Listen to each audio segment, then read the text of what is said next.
We tested a Ford 5.0 Coyote, a Ram 5.7 Hemi, and a Toyota 2.7 V8 after more than 200,000 miles. But this wasn't three random used trucks bought off Craigslist. My buddy Ricky has run all three on the same working farm since 2017. Same dirt roads, same freezing winters, same dusty summers, same heavy gooseneck trailers, same fuel, and the exact same maintenance schedule.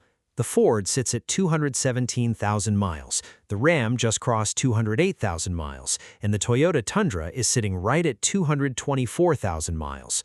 Ricky didn't buy them to prove a point on the internet. He bought whatever half-ton V8 was available and priced right on the dealer lots that year.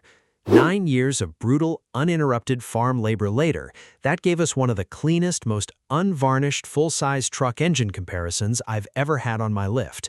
And when we tore into them, one of these three engines looked so far superior to the other two that it completely redefined what 200,000 miles actually means. I'm a master technician with over 2 decades pulling wrenches on working trucks. I don't care about brand loyalty, fanboy arguments, or flashy brochure specs. On this bench, we judge steel and aluminum against 4 specific, unforgiving checkpoints every single time: valvetrain integrity and timing wear, cylinder bore and crosshatch condition, oil control and internal carbon buildup, and whatever mechanical quirks reveal themselves on the exterior of the block. Let's get right into it. First up on the lift is the Ford. 217,000 miles on a 5.0-liter Coyote, backed by the 6R80 6-speed automatic transmission. This is a Gen 2 Coyote, 2015 through 2017 vintage, before Ford made the switch to dual-fuel injection and the 10-speed transmission in 2018. That distinction is critical because the long-term reliability profile on a Gen 2 Coyote with a 6-speed is a completely different conversation than what you'll find on newer models. The 6R80 behind it has a well-earned reputation in the fleet world for being nearly indestructible when fluid changes are done on time. After dropping the pan and pulling samples on this unit, that reputation remains intact. The fluid had darkened, but there was zero metallic sheen and minimal friction sludge on the magnet. Moving to our first engine checkpoint, the Valvetrain. We pulled the front cover to inspect the dual overhead cam timing setup. On a Coyote, you have 4 camshafts, variable cam timing actuators, and long primary and secondary timing chains. It's a busy front end. After 217,000 miles of cold starts and heavy farm hauling, the timing chain, plastic composite guides, and hydraulic tensioners showed wear entirely consistent with the mileage. There was no cold start chain rattle, no guide material breaking off into the oil pan, and no chain slack beyond normal stretch parameters. That is a clean checkpoint. I went into this teardown fully expecting to see tensioner arm grooves worn deep into the guides at this distance, but the metallurgy held up remarkably well. Next, intake valve cleanliness and carbon management. Because this Gen 2 Coyote utilizes traditional port fuel injection rather than direct injection, atomized gasoline continuously washes over the backs of the intake valves on every intake stroke. When we pulled the intake manifold and dropped a borescope down the runners, we found a light, oily film, but zero heavy carbon crusting. There was nothing even remotely close to restricting airflow or requiring a walnut blasting service. Port injection might not offer the ultra-precise fuel metering of direct injection, but for a truck expected to run 300,000 miles without top-end service, it is a massive mechanical advantage. Checkpoint 2. Bore and cylinder wall condition. We snaked an articulated borescope through the spark plug holes into all 8 cylinders. What we looked for was vertical scoring from stuck rings or broken crosshatching that indicates cylinder glazing and wall polishing. The results were solid. Original factory crosshatching was still visible across 80% of the swept cylinder area. There was minor wall polishing near top dead center on cylinders 4 and 8, where thermal load is highest, but no deep vertical scratches or metal transfer. For a high-pressure overhead cam engine pulling heavy farm equipment for 9 years, that is a clean bill of health. Checkpoint 3. Oil control.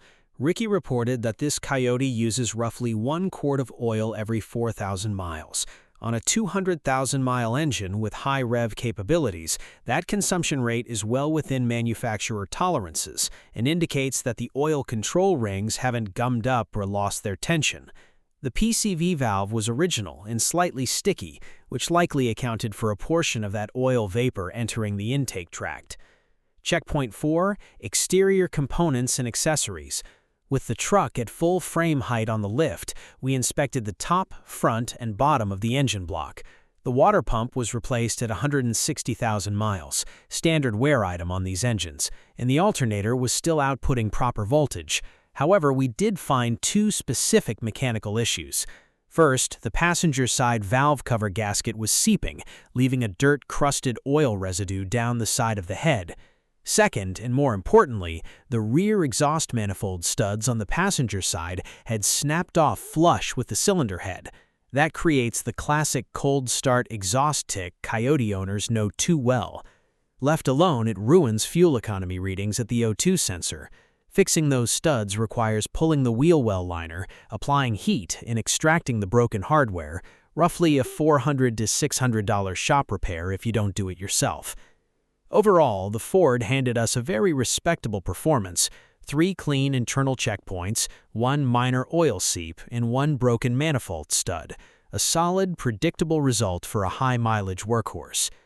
Next up on the lift is the Ram, 208,000 miles and a 5.7-liter Hemi V8, backed by the ZF-sourced 8 HP 70 8-speed automatic transmission. Going into this teardown, expectations were mixed. The 8P70 transmission is widely regarded as one of the best automatic gearboxes ever put into a light-duty truck, offering crisp shifts and ideal gear ratios. But the 5.7 Hemi engine carries a well-known, well-documented reputation for specific, high-dollar mechanical failure points once mileage climbs past the 150,000-mile mark.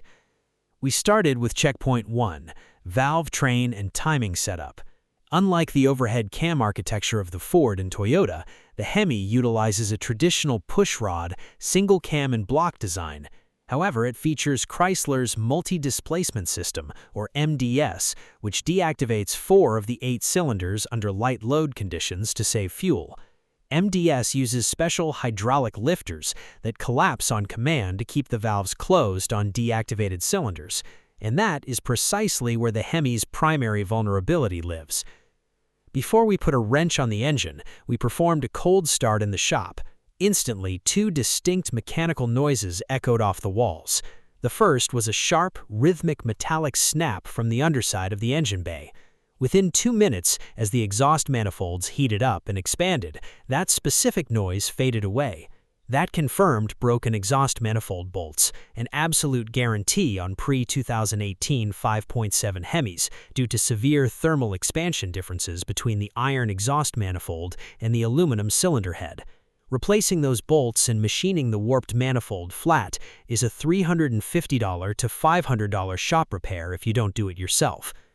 However, once that manifold noise quieted down, the second tick remained. It was a lower-frequency, persistent metallic clatter coming directly from the top center of the engine block. That is the signature sound of a collapsed MDS lifter or a wiped camshaft lobe. When we pulled the valve covers and intake manifold, our suspicions were confirmed. Cylinder number 3's intake lifter roller had seized up on its needle bearings. Instead of rolling smoothly over the camshaft lobe, the frozen roller slid across the hardened steel surface, grinding a deep groove straight into the cam lobe.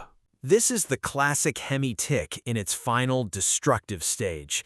Because the roller stopped spinning, metal shavings had been shaved off the cam lobe and carried through the oiling system.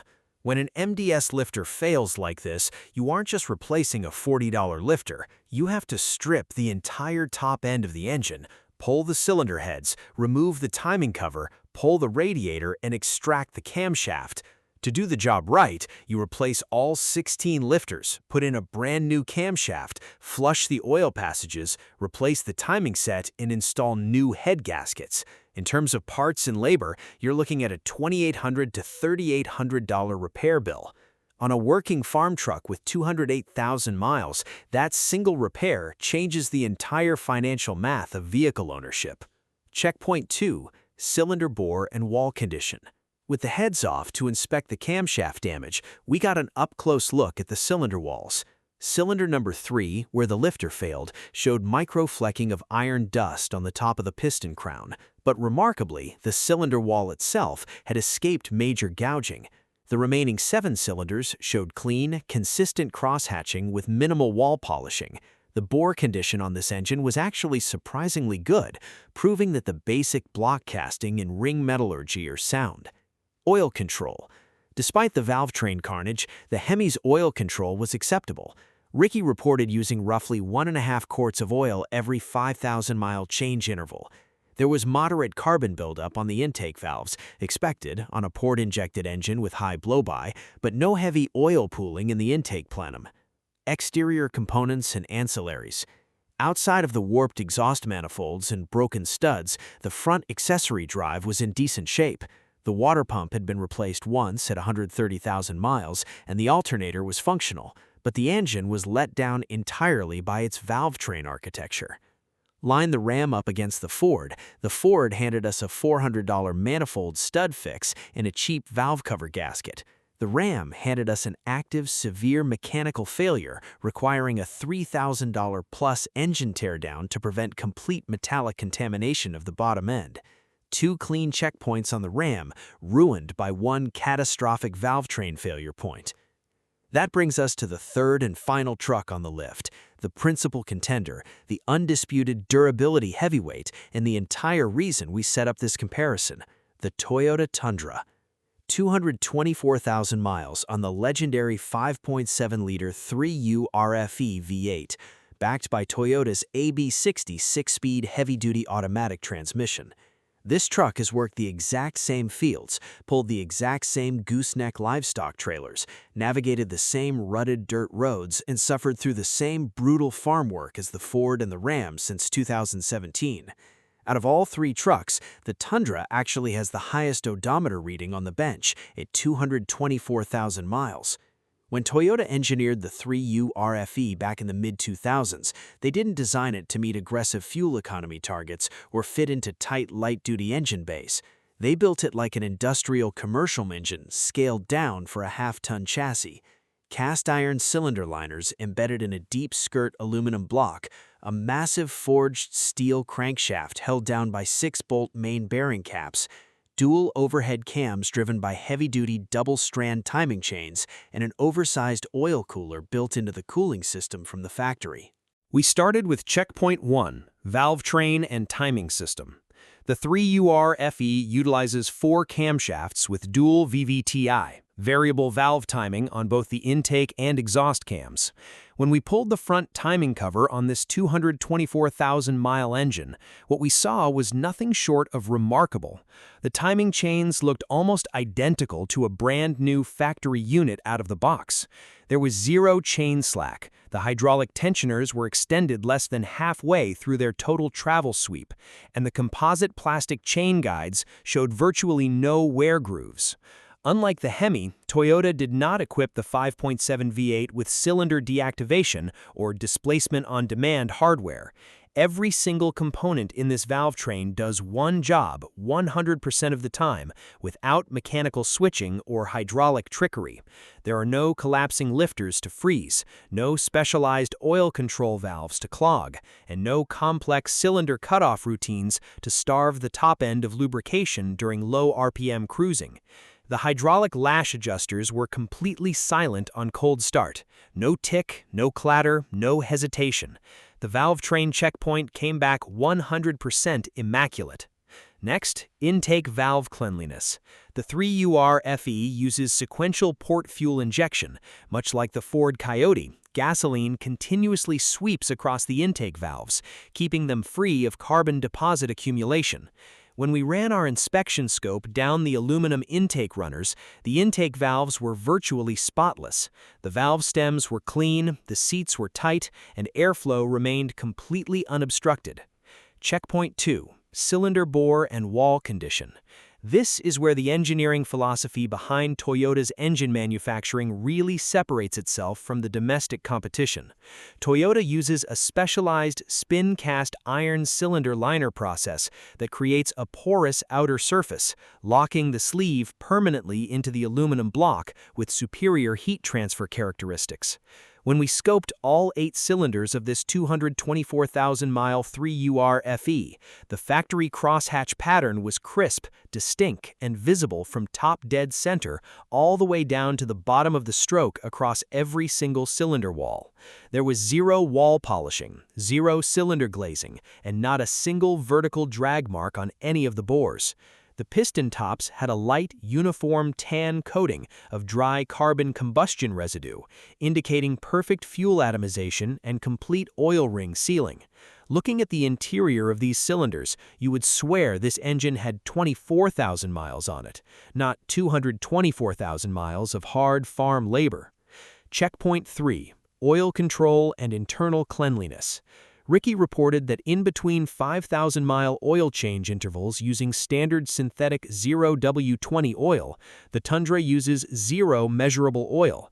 The dipstick level stays locked on the full mark from change to change. When we dropped the oil pan, the bottom of the block was pristine. There was no golden varnish, no dark sludge accumulation in the corners, and the oil pickup screen was completely clean of debris. The piston rings are free, floating, and maintaining full tension against the iron cylinder sleeves.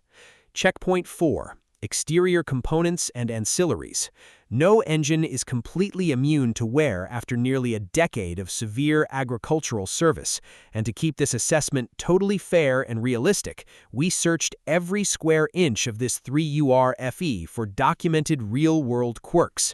We found 2 minor, well-known cosmetic items common to high-mileage Tundras.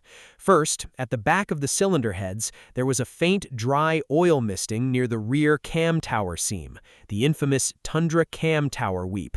It wasn't dripping, it wasn't pooling on the ground, and it didn't register on the dipstick over 5,000 miles.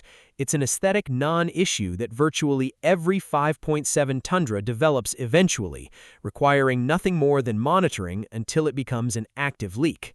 Second, the secondary air injection valves showed light surface corrosion on their exterior housings from years of exposure to farm dust and moisture.